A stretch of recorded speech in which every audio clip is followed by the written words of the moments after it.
So when did you start at Vivo? 91. So were you on the original staff? No, but I came there like, I want to say 6 months maybe afterwards. Okay. And I just kind of started bartending, and I managed a little bit, and then I started doing absinthe. I started getting involved. Well, actually, right when Marché was getting built, I was building out Cafe Absinthe. Okay, okay. So, as a matter of fact, I was involved with a couple of the tastings with Michael Corner. I think maybe you were there. I was at Marché right from the jump. We did all our tastings at Vivo. And I was a part of maybe one or two of the tastings. I've never seen a staff like that. I mean, I remember fights breaking out every 2 or 3 weeks with customers. Oh, well, let's see. Well, we know, I mean, are we using people's names? Are we talking about this? No, maybe we should. But, I mean, that was the hottest restaurant when restaurants first started becoming hot. I mean, there were other hot restaurants. There was Avanzari and there were other great restaurants, but when... There was nothing as sexy as Vivo. No. Because it was in that meatpacking district before it had gotten built out.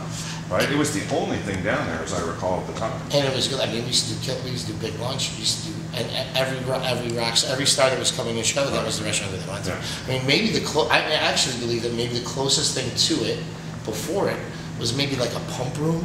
Yeah. Or something like that. Was a totally different scene, and totally different thing. But I mean, when the restaurant scene started hitting, I mean, there are guys, people came out of there like myself, and who had their own restaurants. I mean, I wasn't there enough, but they're from Sean Heron, they're that staff, Marcellus, the staff there. I work with Marcellus.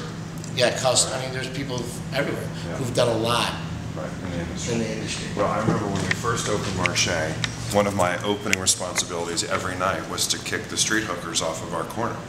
And they would say, listen, this has been my corner for 4 or 5 years. My customers won't find me. And I said, listen, if you have repeat business, I guarantee you they'll find you. But your activity actually is illegal, so you can't do it in front of our restaurant. And it was a big deal. I mean, she was furious. Well, also, that street had never seen so many Mercedes and BMWs as they ever seen. Think about it. It got repaved because of the business we created, right? And certainly the United Center helped a lot. Well, Jordan was coming. Jordan was in I mean, that was his first.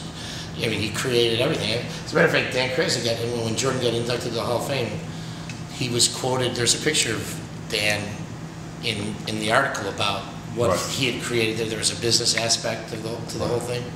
Yeah, he was coming in more often than not after each of the home games. And I remember, he would call us and let us know how many people he would have in his party.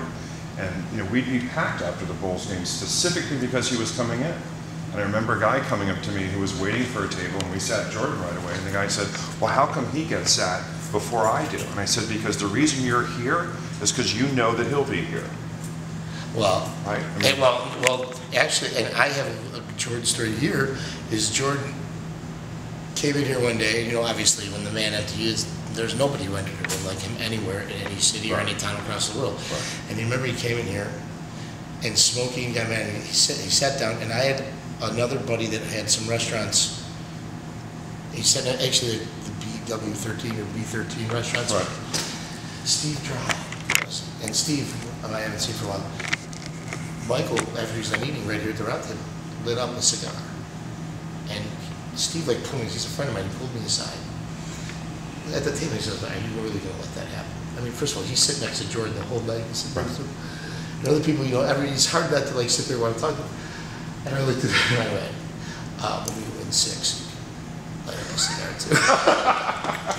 And that's what I tell every table. Hey man, when you win 6, then you can come do it. Right now, that guy can do whatever he wants. Absolutely, absolutely. And I will say, I don't think I've ever had a celebrity that was as kind to my staff, as gracious, right? Always thanked my chef. Would go around the restaurant. Never understood why he occasionally in some places would have some sort of rep. I mean, he's always been nothing but fantastic. Right. Yeah.